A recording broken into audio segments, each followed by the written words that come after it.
लोकतंत्र का विचार और विस्तार पर हम चर्चा करेंगे।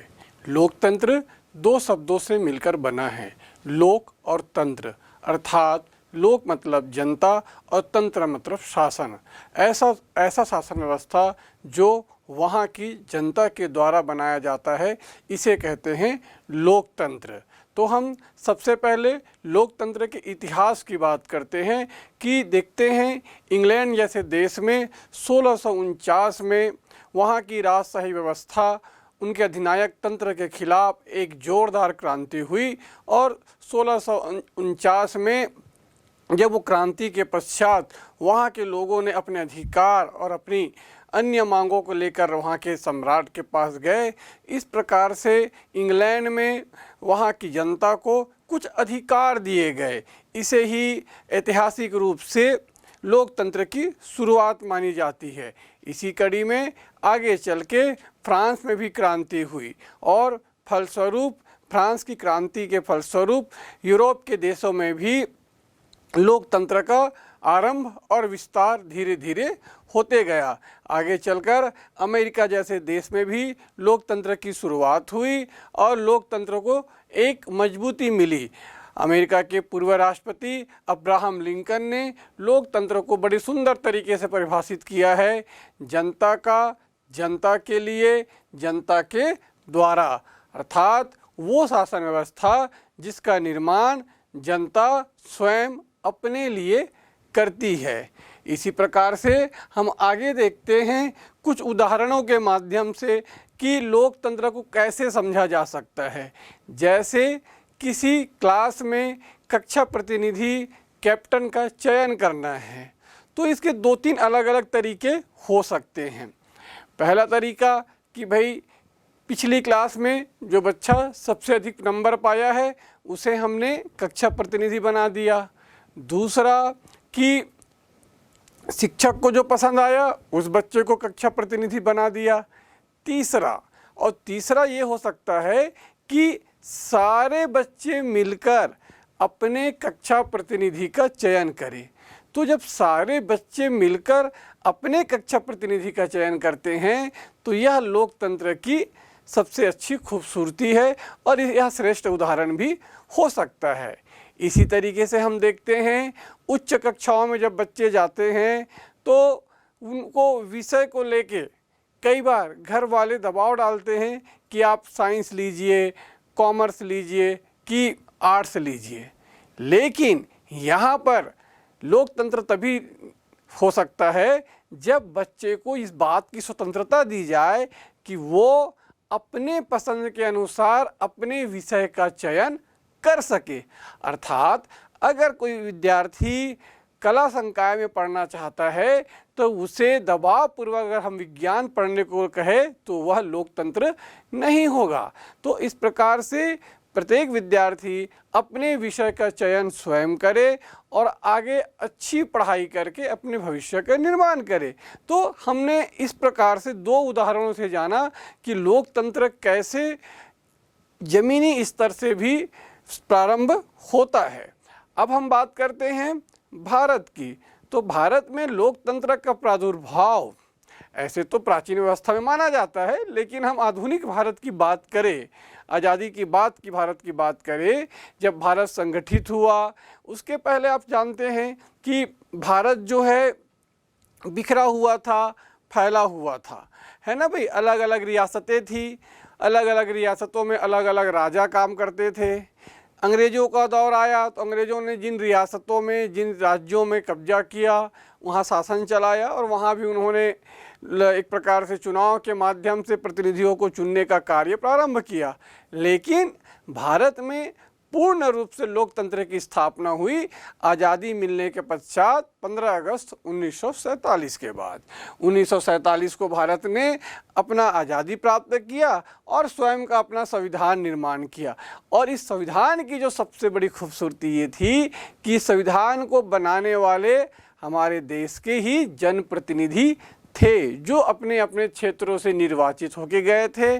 सब ने मिलकर बैठकर दुनिया के अलग अलग देशों की शासन व्यवस्थाओं को पढ़ा देखा और आपको पता होगा कि दुनिया में अलग अलग देशों में अलग अलग प्रकार की शासन व्यवस्था संचालित होती थी उस दौर में। जैसे कहीं लोकतंत्र था, कहीं राजतंत्र था, कहीं कुलीन तंत्र था और कहीं अधिनायक तंत्र था। लेकिन इन सब में हमको जो सबसे अच्छा लगा वो हमको लगा लोकतंत्र, और हमने लोकतंत्र को स्वीकारा, लोकतंत्र को आगे बढ़ाया। तो भारत के संविधान ने लोकतंत्र को स्वीकार किया और इस देश में आज़ादी के बाद गणतांत्रिक पद्धति से लोकतंत्रीय शासन व्यवस्था की स्थापना हुई। इसकी सबसे बड़ी खूबसूरती यह है कि यह हमें कुछ अधिकार देते हैं। उन अधिकारों के माध्यम से ही हम अपने लिए कानून बनाते हैं, अपने जनप्रतिनिधियों का चयन करते हैं और आगे हम उन्हें भेजते हैं ताकि वह देश, राज्य, नगर के विकास में सहायक बन सके। भारतीय परिप्रेक्ष्य में देखें तो यहाँ लोकतंत्र की 2-3 इकाइयाँ अलग अलग तरीके से काम करती है। जैसे ग्रामीण परिवेश की बात करें तो पंचायती राज अधिनियम के अंतर्गत ग्रामीण क्षेत्रों में त्रिस्तरीय शासन व्यवस्था संचालित होती है। पहला जो सबसे छोटी इकाई है लोकतंत्रीय शासन व्यवस्था की, भारत जैसे देश में जो सबसे छोटी इकाई है उसे कहते हैं हम ग्राम पंचायत। एक गांव, एक ग्राम पंचायत जहां पंच और सरपंच का चुनाव होता है। वहां के मतदाता अपने अपने वार्ड में पंचों का चयन करते हैं।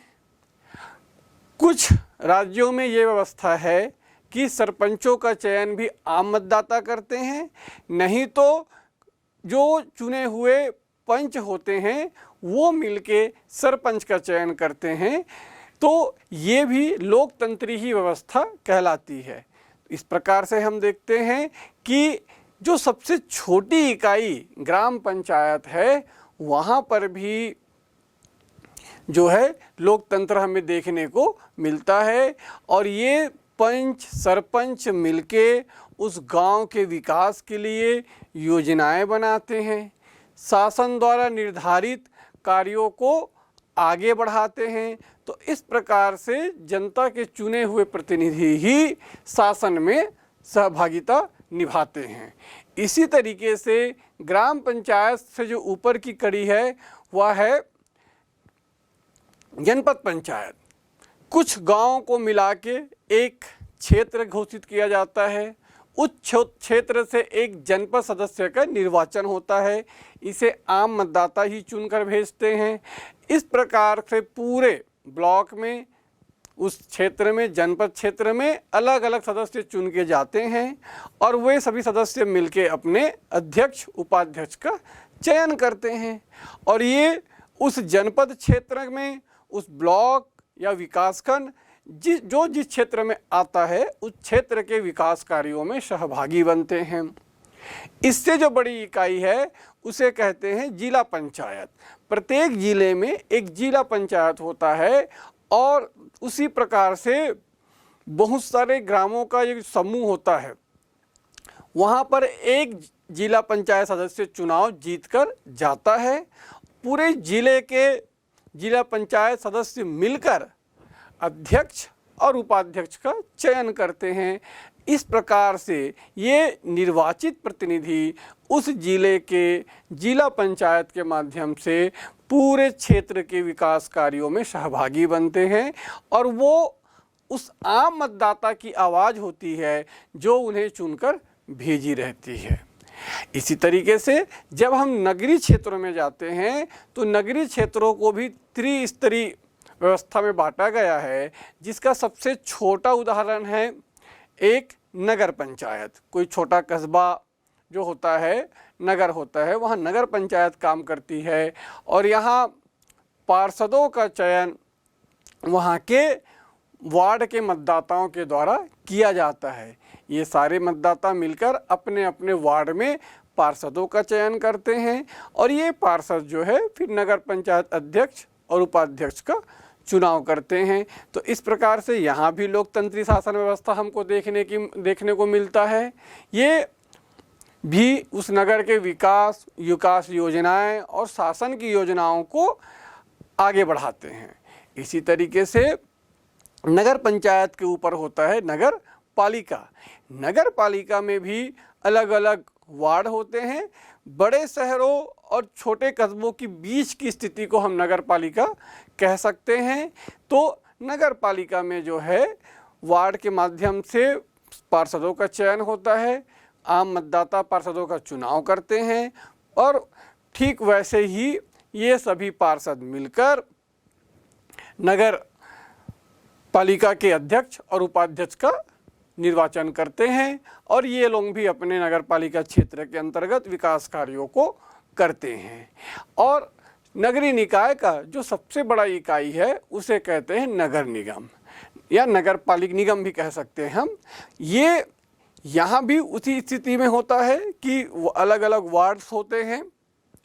प्रत्येक वार्ड से पार्षद निर्वाचित होके आते हैं आम मतदाताओं के माध्यम से और ये जो आम मतदाता होते हैं वो जो हैं उन पार्षदों को निर्वाचित करके भेजते हैं। सारे पार्षद मिलकर फिर महापौर उप महापौर का निर्वाचन करते हैं और इस प्रकार से ये नगरीय निकाय के विकास में सहभागी बनते हैं। तो हमने अभी देखा कि ग्रामीण परिवेश और नगरीय परिवेश में किस प्रकार से लोकतंत्रीय व्यवस्था के माध्यम से शासन संचालित होती है। इसी कड़ी में हम देखते हैं कि एक राज्य में कैसे कार्य होते हैं। तो राज्य में जो विधानसभा होती है, विधानसभा के माध्यम से लोकतंत्र का विकास होता है। लोकतंत्र उसमें विधानसभा में जो सदस्यों का निर्वाचन होता है उसे वहाँ की आम मतदाता करके भेजती है। आम मतदाता अपने अपने निर्वाचन क्षेत्रों से विधायकों का चयन करती है। वे विधायक विधानसभा में जाते हैं और सारे विधायक मिलके मुख्यमंत्री का चयन करते हैं या जो बहुमत दल होता है उसका चयन करते हैं, क्योंकि मुख्यमंत्री को सदन का नेता कहा जाता है। भले ही वो किसी एक दल का होता है लेकिन वो पूरे सदन का नेता होता है और उसी बहुमत दल के बीच से एक कैबिनेट का निर्माण होता है और वह कैबिनेट मुख्यमंत्री के नेतृत्व में काम करती है, जो उस राज्य के विभिन्न विकास कार्यों का शुभारंभ करती है, उसके लिए योजना बनाती है, उसे अमलीजामा पहनाती है, बजट का निर्धारण करती है, या आप यह कहिए कि उस राज्य के पूरे संचालन में उन सरकारों का महत्वपूर्ण योगदान होता है जो उस राज्य के मतदाताओं के द्वारा निर्वाचित होकर या चुनाव जीतकर सदन में पहुंचती है। इसी प्रकार से कुछ राज्यों में विधान परिषद भी गठित किया गया है, जो वहाँ भी अलग अलग क्षेत्रों में निर्वाचक मंडलों के आधार पर विधान परिषद के सदस्यों का निर्वाचन होता है। वे भी चुन के जाते हैं और वो भी इस प्रकार के गतिविधियों में भाग लेते हैं। अब हम देखते हैं भारतीय संसद के बारे में। तो भारतीय संसद को भी दो हिस्सों में बांटा गया है, लोकसभा और राज्यसभा। लोकसभा के जो सांसद होते हैं वो पूरे देश भर के अलग अलग निर्वाचन क्षेत्रों से चुनकर जाते हैं, जिनका चयन वहाँ के मतदाताओं द्वारा किया जाता है। ये सांसद जाते हैं सदन में और ये एक कैबिनेट का निर्माण करते हैं। उस कैबिनेट के माध्यम से योजनाएं बनाई जाती है, योजनाओं को क्रियान्वित किया जाता है। इन सब का जो मुखिया होता है वो प्रधानमंत्री कहलाता है। प्रधानमंत्री का चयन डायरेक्ट या सीधे तौर पे आम मतदाता नहीं करती, लेकिन जो सांसद चुनकर जाते हैं, जिस दल की बहुमत होती है वो दल जो है प्रधानमंत्री को चुनती है। तो इस प्रकार से हम कह सकते हैं कि यह भी लोकतंत्र का ही एक हिस्सा है कि लोकतंत्री व्यवस्था से, लोकतंत्र के माध्यम से हम सांसदों का चयन करते हैं और सांसद जो है प्रधानमंत्री का चयन करते हैं। और कई बार स्थिति ऐसी हो जाती है कि मान लो अगर किसी एक दल को अगर बहुमत नहीं मिला, उस स्थिति में कुछ गठबंधन बनते हैं, कुछ दलों का एक गठबंधन होता है। वर्तमान परिप्रेक्ष्य में हम देखते हैं कि भारत में दो प्रकार के गठबंधन काम कर रही हैं, एक एनडीए राष्ट्रीय जनतांत्रिक गठबंधन और एक अभी जो वर्तमान में इंडिया कह रहे हैं या इसी का पुराना स्वरूप यूपीए था, यूनाइटेड प्रोग्रेसिव अलायंस। अगर हम गठबंधन सरकारों की बात करें तो लगभग 1990 के दशक से इनका दौर प्रारंभ हुआ। विभिन्न दलों का गठबंधन होता है और ये गठबंधन मिलकर सरकारें चलाती हैं। लेकिन यहाँ पर यह भी स्पष्ट करना होगा कि 2014 के चुनाव के बाद भारत में गठबंधन तो है, लेकिन अभी पिछले 10 सालों से लगभग लगातार एक दल को बहुमत स्पष्ट रूप से लोकसभा में मिलते आ रही है। फिर भी वो गठबंधन की सरकारें चला रही है। गठबंधन की सरकारें और एक दल की सरकार होने में थोड़ा फर्क होता है कि गठबंधन की सरकारों में कई बार निर्णय लेने में थोड़ी असमंजस की स्थिति हो जाती है। विभिन्न राजनीतिक दल अपनी अपनी सुविधा के अनुसार जो है विभिन्न नीतियों को स्वीकारते भी हैं और अस्वीकार भी करते हैं। लेकिन जब एक दल की सरकार होती है, बहुमत की सरकार होती है, तो वो कुछ कठोर और कड़े निर्णय भी ले सकती है। तो इस प्रकार से हम भारतीय संसद को देख रहे हैं। इसी संसद का जो दूसरा रूप है वो है राज्यसभा है। राज्यसभा के जो सदस्यों का निर्वाचन होता है ये आम मतदाता नहीं करते, इस बात का हम ध्यान रखेंगे। इनका चयन जो है हमसे हमारे चुने हुए प्रतिनिधि जो विधायक विभिन्न राज्यों में जो विधानसभा के सदस्य चुने जाते हैं वो विधायक जो है राज्यसभा के सदस्यों का निर्वाचन करती है।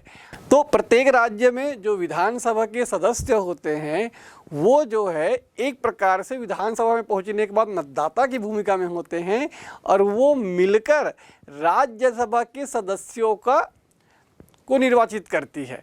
तो ये भी लोकतंत्री व्यवस्था है कि हमारे चुने हुए प्रतिनिधि अपने ऊपर के प्रतिनिधियों को निर्वाचित कर रही है, उनका चयन कर रही है। इस प्रकार से हम देखते हैं कि पिछले 76 वर्षों में भारत का लोकतंत्र बड़ा ही खूबसूरती से आगे बढ़ा है और लोकतांत्रिक व्यवस्था हमारे यहाँ लगातार दिन ब दिन मजबूत होती जा रही है। और इसी प्रकार से दुनिया के अलग अलग देशों में जो है लोकतंत्र को स्वीकारा गया है।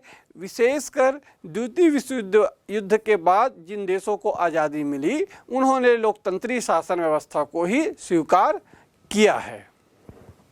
विश्व में अधिनायकवाद के विरुद्ध दुनिया के अलग अलग देशों में लड़ाइयाँ लड़ी गई, क्रांतियाँ हुई, जिसमें हम दो देशों के बारे में देखते हैं जो काफ़ी महत्वपूर्ण भी हैं।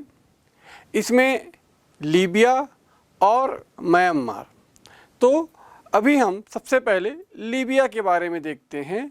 लीबिया अफ्रीका महाद्वीप का एक गरीब देश है जो इटली का उपनिवेश रहा, अर्थात लीबिया में इटली का शासन था।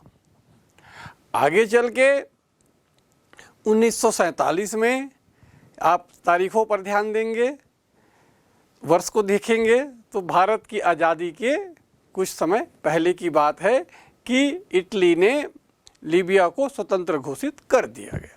लेकिन लीबिया की स्थिति इतनी अच्छी नहीं थी कि वो अपनी व्यवस्था को ठीक से चला पाता। इसे ध्यान में रखते हुए जो पूरी दुनिया के लिए एक संगठन का स्थापना हुआ था जिसका नाम है संयुक्त राष्ट्र संघ।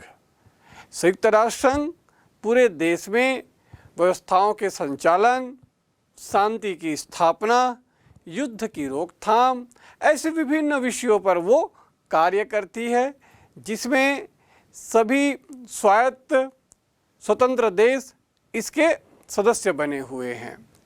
तो 1947 से 1951 तक लीबिया में संयुक्त राष्ट्र संघ के माध्यम से शासन व्यवस्था संचालित हुई। 1951 में राजा इदरीस ने लीबिया की शासन व्यवस्था को संभाला। हम कह सकते हैं कि इस प्रकार से लीबिया में लोकतंत्र की स्थापना हुई।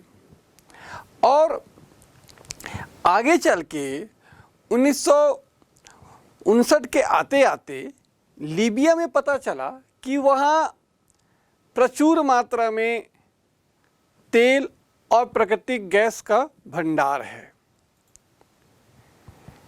परिणाम ये रहा कि इन प्राकृतिक संसाधनों में वहाँ के राजा और कुछ पूंजीपति लोगों का वर्चस्व हो गया, जिसके कारण वहाँ की जनता का शोषण हुआ, महिलाओं के ऊपर अत्याचार हुए और एक प्रकार से हम कह सकते हैं कि वहाँ की जो लोकतंत्री व्यवस्था था वो धीरे धीरे ख़त्म होते जा रही थी। आगे चल के हम देखते हैं कि लीबिया में जो जनता है वो कबीलों में बटी हुई थी, छोटे छोटे कबीलों में बटी हुई थी और इन कबीलों के बीच में हमेशा युद्ध की स्थिति बनी रहती थी, वर्चस्व की लड़ाई इनके बीच में होती रहती थी। इन सब परिस्थितियों के बीच में वहाँ जो सेना के कर्नल थे, कर्नल गद्दाफी, मुअर्रर गद्दाफी जिसे हम कहते हैं, उन्होंने 70 सैनिकों के साथ इस पूरी व्यवस्था के खिलाफ विद्रोह किया और उन्होंने एक संघर्ष किया। संघर्ष को उन्होंने प्री ऑफिसर मूवमेंट नाम दिया, जिसके चलते वहाँ राजा को आगे चलकर अपना देश छोड़कर भागना पड़ा। उसके बाद पूरी व्यवस्था को नियंत्रित करने के लिए एक आधुनिक सामंतवादी राष्ट्र के रूप में संचालित करने के लिए क्रांतिकारी नियंत्रण परिषद की स्थापना की गई, जिसमें 12 सदस्य थे और इसके माध्यम से लीबिया की शासन व्यवस्था संचालित हुई और धीरे धीरे लीबिया में फिर से लोगों को उनके अधिकार, उनकी शासन में भागीदारी या जो अन्य एक व्यवस्था के तहत कार्य होने चाहिए वो प्रारंभ हुआ और लोगों में धीरे धीरे शासन के प्रति विश्वास बढ़ते गया। इस प्रकार से लीबिया में हम देखते हैं कि 1969 के आसपास पुनः लोकतंत्र जो है स्वीकार करने लगा या फिर से एक नए स्वरूप में लोकतंत्र की स्थापना हुई। लीबिया में गद्दाफी की सत्ता में आने के बाद लीबिया की प्रगति हुई, लीबिया विकास किया। लीबिया में जो तेल के भंडारण थे उनका राष्ट्रीयकरण किया गया और जनता के हितों में कार्य प्रारंभ किए गए। जनता के लिए शिक्षा, स्वास्थ्य, आवास जैसे योजनाओं को मुफ्त में देने का प्रयास किया गया, जिसका अत्यधिक लाभ वहाँ की जनता को मिली। किसान जो बिखरे हुए थे उनको एक जगह लाकर कृषि विस्तार किया गया, कृषि के लिए सिंचाई की व्यवस्था की गई, प्रत्येक व्यक्ति के लिए अनिवार्य सैनिक शिक्षा की व्यवस्था की गई। एक से अधिक विवाह जो वहाँ पुरुष जो रहते थे वो पुरुष जो है एक से अधिक विवाह कर सकते थे, उस पर उन्होंने रोक लगाया। इस प्रकार से 2011 के आते आते लीबिया में जो वहाँ की लोगों की औसत आयु जो 50 वर्ष थी वो बढ़कर 70 तक पहुँच गई। तो हम देखते हैं कि जो विभिन्न योजनाएं थे उन योजनाओं का फ़ायदा क्या हुआ, वहाँ की आम जनता को मिली और आम जनता के जो जीवन में परिवर्तन आया, परिणाम स्वरूप उनकी आयु तो बढ़ी ही, साथ ही लीबिया जैसे देश में 2011 की स्थिति ये थी कि वहाँ की 90% जनसंख्या जो है साक्षर थी। अगर हम इसको तुलनात्मक दृष्टिकोण से अगर देखें भारत के साथ, तो लीबिया की साक्षरता दर 2011 में भारत से ज़्यादा थी। तो वो जो योजनाएं उन्होंने चलाई, विशेषकर मुफ्त शिक्षा की, उसका व्यापक प्रभाव जो है लीबिया में देखने को मिलता है। लेकिन जब गद्दाफी लंबे समय तक सत्ता में बैठे रहे और जब देखा कि लोग अपने अधिकारों के लिए बातें करने लगे हैं, या लोग जो है शासन की नीतियों के विरोध में भी बोल रहे हैं, या लोग शासन के में हिस्सेदारी कर रहे हैं, उन्होंने इसका विरोध करना प्रयास कर दिया।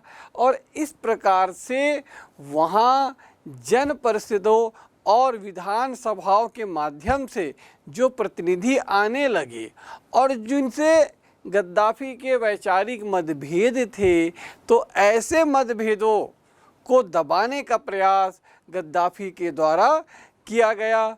वहाँ की जो सैनिक थी वो धीरे धीरे क्या होने लगी, फिर से निरंकुश होने लगी। मतलब हम देख सकते हैं कि धीरे धीरे लीबिया में फिर से लोकतंत्र जो है वो कम होने लगा, या उसे कम करने का प्रयास किया गया। तो इस प्रकार से आगे चल के 2011 में वहाँ भ्रष्टाचार के खिलाफ अलबामदा एक शहर है, वहाँ बड़ा विद्रोह हुआ और विद्रोह को अरब बसंत का नाम दिया गया। विरोध को दबाने के लिए गद्दाफी के द्वारा वहाँ के मोबाइल इंटरनेट सेवाओं को बंद कर दिया गया। जब यह विद्रोह हिंसात्मक हो गया तो इसे रोकने के लिए संयुक्त राष्ट्र संघ, जिसकी चर्चा हम पहले ही कर चुके हैं कि संयुक्त राष्ट्र संघ पूरे विश्व के लिए एक व्यवस्था है जो विश्व में शांति या विश्व की समस्याओं को निराकरण करने के लिए संगठित किया गया है। प्रत्येक देश उसका सदस्य है जो लोकतंत्री शासन व्यवस्था में संचालित हो रही है। तो इसके अलावा नाटो भी एक संगठन है। फ्रांस, अमेरिका, ब्रिटेन जैसे देशों ने भी गद्दाफी के नीतियों का विरोध किया और उन्होंने उनके क्षेत्रों में कार्रवाई करते हुए वहाँ के लोगों को राहत पहुँचाने का कार्य किया। लेकिन आगे चल के इस विरोध के सामने गद्दाफी को भी नतमस्तक होना पड़ा और 2012 के चुनाव में लगभग पूरे लीबिया में 200 लोग चुनकर आए जो गद्दाफी के विरोध में थे, उनके समर्थक नहीं थे। इस प्रकार से गद्दाफी का सत्ता से बेदखली हुई और फिर से लीबिया में लोकतंत्र की स्थापना हुई और उसके बाद से लीबिया में लोकतंत्र जो है चल रही है। वहाँ के लोगों को शासन में बराबर सी हिस्सेदारी मिल रही है, चाहे वो जन परिषद हो, चाहे वो विधानसभाएं हों। वहाँ मतदाताओं के द्वारा चुने गए जनप्रतिनिधि जाते हैं और शासन में हिस्सेदारी निभाते हैं। इस प्रकार से हम देखते हैं कि 2012 के बाद वर्तमान परिप्रेक्ष्य में लीबिया की लोकतंत्र जो है धीरे धीरे फिर से मजबूत हुई और लीबिया का विकास जो है फिर से गति पकड़ चुकी है। लीबिया में प्रगति एवं विकास। देश में नई सरकार ने कई महत्वपूर्ण कदम उठाए। तेल भंडारों का राष्ट्रीयकरण किया गया, घुमंतू जातियों को सिंचित कृषि ज़मीन दी गई और उन्हें एक जगह बसाया। सस्ते मूल्य पर मकान भी दिए गए। सभी के लिए निःशुल्क प्राथमिक शिक्षा, निःशुल्क स्वास्थ्य सुविधाएं और आवास योजनाएं शुरू की गई। महिलाओं को समाज में पुरुषों के समान स्थान दिलवाया और उनके अधिकार के लिए कानून भी बनाए। कोई भी पुरुष एक से अधिक विवाह नहीं कर सकता था। महिलाओं को स्वतंत्रता एवं समानता के अधिकार दिए गए। महिलाओं को व्यापार करने, संपत्ति रखने, सरकारी नौकरी करने के हक भी दिए गए। लीबिया के लोगों की औसत आयु 50 वर्ष से बढ़कर 77 वर्ष हो गई। सन 2010 में लीबिया में स्त्री पुरुष साक्षरता दर 90% रही। इसी कारण पूरे अफ्रीका में सामाजिक कल्याण के क्षेत्र में लीबिया को सर्वोच्च स्थान प्राप्त हुआ। गद्दाफी के सैन्य शासन की निरंकुशता एवं मानव अधिकारों का उल्लंघन। गद्दाफी और आरसीसी का लोकतांत्रिक संस्थाओं में विश्वास नहीं था। परिषदों के सदस्यों को आरसीसी के आदेश मानने पड़ते थे। परिषदें अपनी मर्जी से कोई भी निर्णय नहीं ले पाती थीं। इसलिए लोगों ने इन परिषदों में कोई विशेष रुचि नहीं ली। यही वो समय था जब राजनैतिक चुनौती देने वाले नेताओं का दमन किया गया। सैनिक सरकार किसी भी प्रकार के विरोध को सहन नहीं करती थी तथा विरोधियों को बंदी बनाने व मौत के घाट उतारने और अत्याचार के लिए क्रूर तरीके अपनाती थी। नागरिकों को कोई संगठन बनाने की अनुमति नहीं थी और निष्पक्ष प्रेस को भी उभरने नहीं दिया गया। लीबिया के बाद हम हमारे पड़ोसी देश म्यांमार बर्मा को देखते हैं, जहां लोकतंत्र की स्थापना हुई और धीरे धीरे लोकतंत्र का विकास हुआ। आज की स्थिति क्या है और कैसे वहाँ बीच में सत्ता परिवर्तन हुई। तो हमारी आज़ादी के कुछ समय बाद जनवरी 1948 में म्यांमार स्वतंत्र हुआ, जहाँ ब्रिटेन का आधिपत्य था। म्यांमार प्राकृतिक संसाधनों से भरपूर था, जहाँ सागौन की लकड़ियाँ, टीन, चमकीले कीमती पत्थरों के खदान पाए जाते हैं, जिसके कारण वहाँ की अर्थव्यवस्था जो है बहुत अच्छे से चल रही थी। आज़ादी के बाद यहाँ जो है आंग सान के नेतृत्व में सरकार बनी। सरकार ने बहुत तरीके से विकास के लिए, लोकतंत्री शासन व्यवस्था को आगे बढ़ाने के लिए कार्य किया और 1951, 56 और 60 में लोकतंत्री व्यवस्था के तहत वहाँ सरकारों का चयन हुआ। सरकार जो है कार्य करते रही, लेकिन धीरे धीरे वहाँ जनजातीय अधिकारों को लेकर सरकार के विरुद्ध विद्रोह प्रारंभ हुआ, जिसे दबाने में या समझने में प्रशासनिक असफलता हुई और यह विरोध हिंसात्मक हो गया।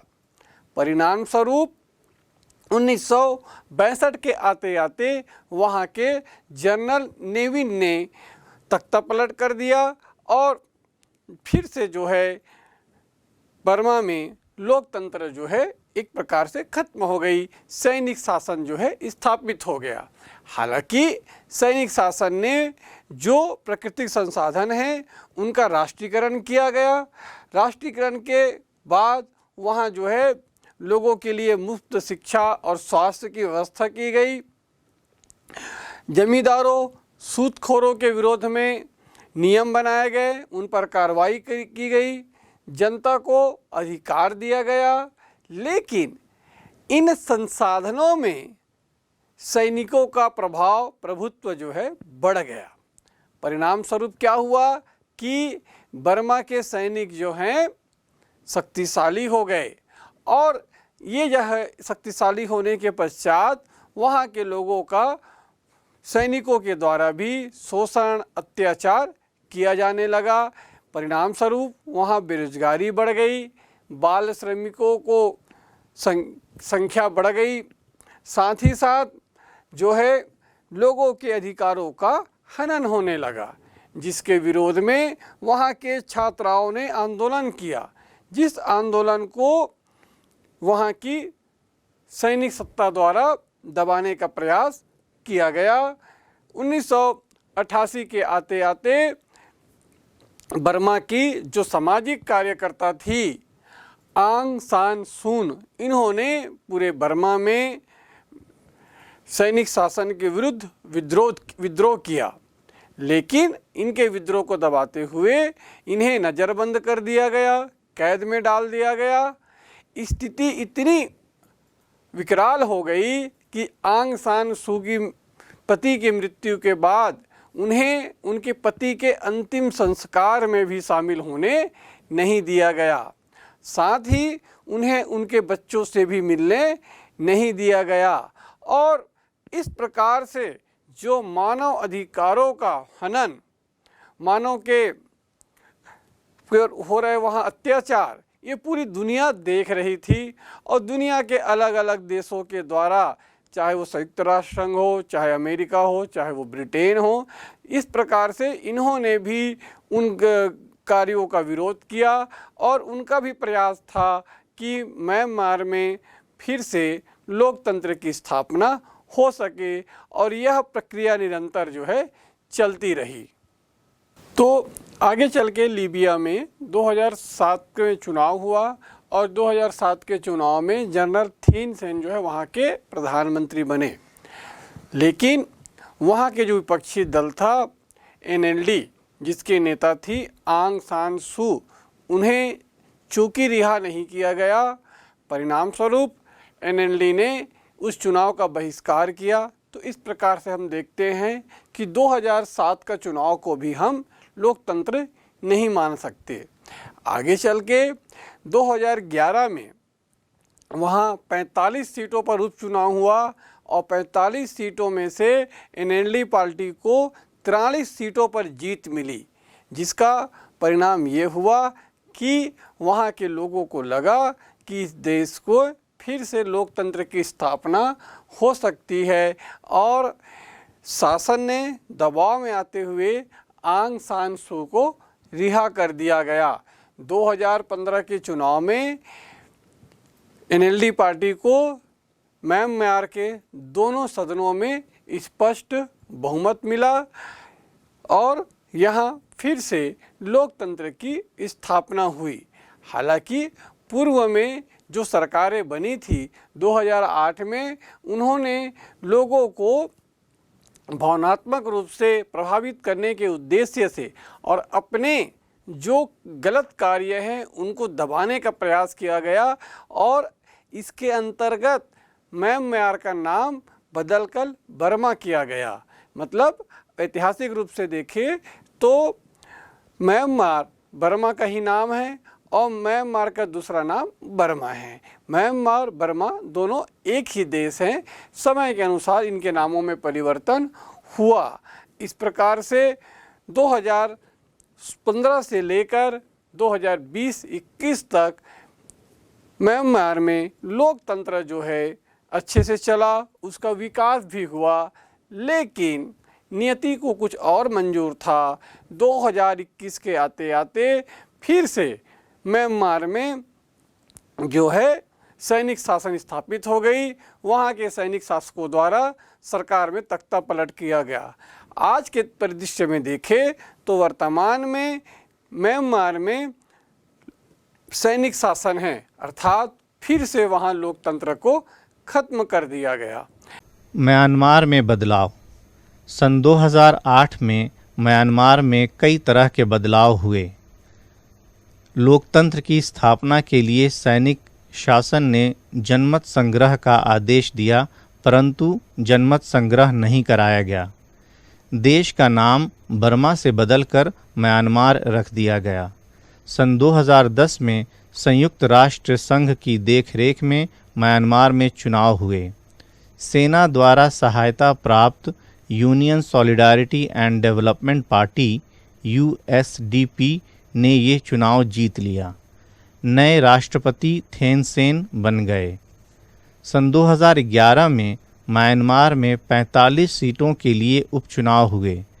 इन चुनावों में सूकी की पार्टी NLD ने भी भाग लिया और 43 सीटें जीत लीं।